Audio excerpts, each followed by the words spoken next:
Praise lord. దేవుని నామంలో మీ అందరికి వందనాలు తెలియజేసుకున్నాను. ఉదయకాల సమయంలో దేవుని వాక్యాన్ని ధ్యానిద్దాం. 2వ కొరింథీ పత్రిక 5వ అధ్యాయం 5వ వాక్యం చదివి ధ్యానిద్దాం. దీని నిమిత్తం మనలను సిద్ధపరచువాడు దేవుడే, మరియు ఆయన తన ఆత్మను సంచకరును ఆయన మనకి అనుగ్రహించి ఉన్నాడు. ప్రైజ్ లార్డ్, హల్లెలూయా.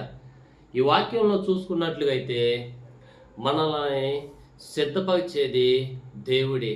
అది ఎవరి దాకా సిద్ధపరుస్తున్నాడు అని అంటే పరిశుద్ధాత్మ సహాయము దాకా.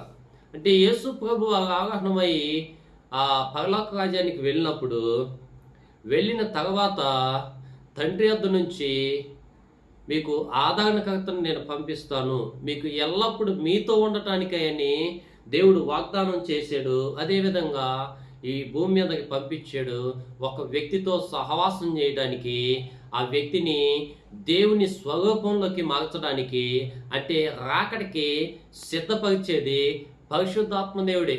ఒక సంఘాన్ని సిద్ధపరిచేది పరిశుద్ధాత్మ దేవుడే. సంఘం అంటే ఒక మనిషి, అంటే ఒక వ్యక్తిని సిద్ధపరిచేది పరిశుద్ధాత్మ దేవుడే. అది ఏ సిద్ధపాటు? మనం ఎక్కడికైనా వెళ్ళాలంటే అన్నీ సిద్ధపరుచుకుంటూ ఉంటాం, ఆ ప్రయాణం కోసం సిద్ధపరుచుకుంటాం. అలాగే మన ప్రయాణం ఎక్కడికి అని అంటే అది పరలోక రాజ్యంకి.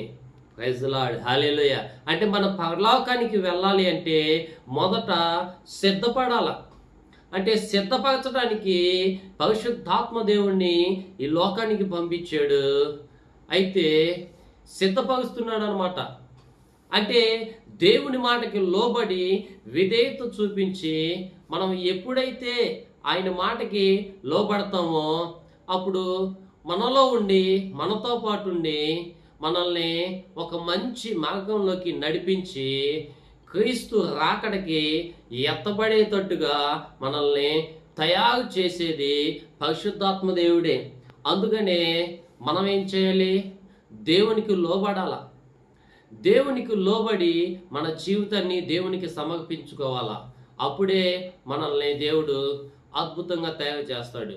ఒక మట్టి కొమ్మగా ఉంటాడు, ఆ మట్టిని తీసుకెళ్ళి ఆ కొమ్మగా కొండలు చేస్తున్నాడంటే ఆ మట్టి తనకి చెప్పినట్లుగా లోబడుతుంది కాబట్టి ఆ కొండని అద్భుతంగా తయారు చేయగలుగుతున్నాడు. అయితే రాకడికి మనల్ని తయారు చేయాలంటే మన జీవితాన్ని దేవుని చేతిలోకి అప్పగించినప్పుడే మనల్ని అద్భుతంగా తయారు చేస్తాడు. కాబట్టి